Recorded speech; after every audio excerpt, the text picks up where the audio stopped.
I'm Mike Bradner, and we're at the Governor's Conference on Alaska's Futures, and that's plural, futures. And with us, John, I mean, you've been around a long time, and where are we, Well, I mean, we're where I think some of us have thought we would be for some time. I mean, we've lived off of oil revenue really since 1969-70 when we had the $900 million sale. People forget that, when we became a state, we were the poorest state in the Union.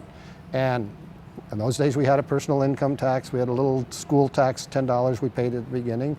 I think when we had the $900 million sale, the whole state budget was $100 million or less. And over time, we've done very well off the oil industry. But we now have two problems that are driving what's going on. One is the fact that production has dropped from 2 million barrels a day down to, let's say, 550,000. So, still a little bit of decrease. It's leveling out a little bit. And then the price, of course, has dropped. Although you got to remember, when the pipeline was built, the price of oil, actually when Prudhoe Bay was found, the price of oil was $2.50 a barrel. I was Commissioner of Natural Resources for a while in the 90s, and if it got to 20, we were overjoyed. So now we got to face difficult decisions. So do we go back to something like a state income tax, which helps balance the budget? Do we do what I think the permanent fund was meant for, which is to take some of the earnings and balance the budget, which I think is absolutely necessary at this point. Can you still protect the dividend when you do that? There are ways to do it, but we have to make those difficult decisions. And we've let the budget grow, and I think the budget right now is too high. John, I really didn't identify you going into this, and we're talking to John Shively, who's filled an abundance of roles. You came here as a Vista volunteer many years ago and stayed. You've been Commissioner of Resources and a whole bunch of other things. So, I mean, you have a wide-ranging perspective. And so are we at a crisis, not of a fiscal crisis, but a crisis of choices? We're not in a crisis. We have a lot of resources. I mean, we have a $50 billion permanent fund. We've got the Constitutional Budget Reserve Fund. We've got the Statutory Budget Reserve Fund. We're still, even with these oil prices, we're taking over $2 billion a year from the oil industry and a few other minor taxes. But we need to make some decisions right now in order to bring the gap, which is around $3 to $4 billion, closer. And I think you've got to get to the permanent fund earnings to do that. And then, of course, the whole issue right now is, can we do something that gets us into the mid-2020s when, if we have a gas line, this problem sort of disappears, at least for a while. When we say utilize permanent fund resources, that doesn't necessarily preclude the dividend.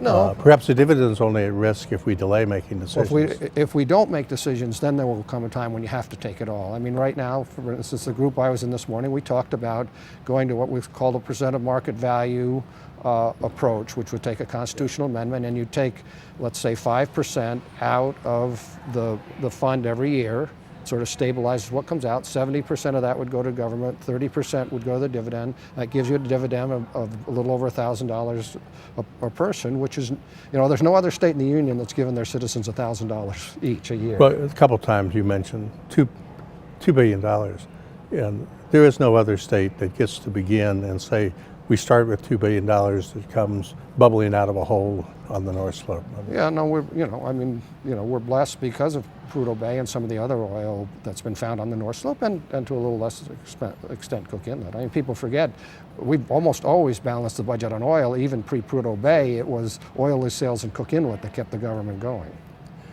And Cook Inlet, at statehood pre-Richfield, I mean, we were sort of left wondering, how will we finance this state? Because the traditional revenue sources didn't quite fit. And Richfield sort of kicked the ball into the open, and we had Cook Inlet.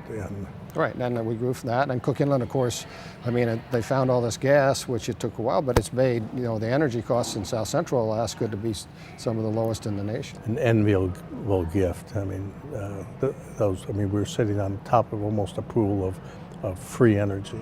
Yeah. And we've been talking to John Shively, who is one of our veteran citizens, shall I say, and has been involved in the choices we've had to make over the last 30, 40 years. And John, thank you for being with us. And I'm Mike Bradner, and this is the Governor's Conference on Our Many Futures. My pleasure. Thanks, Mike.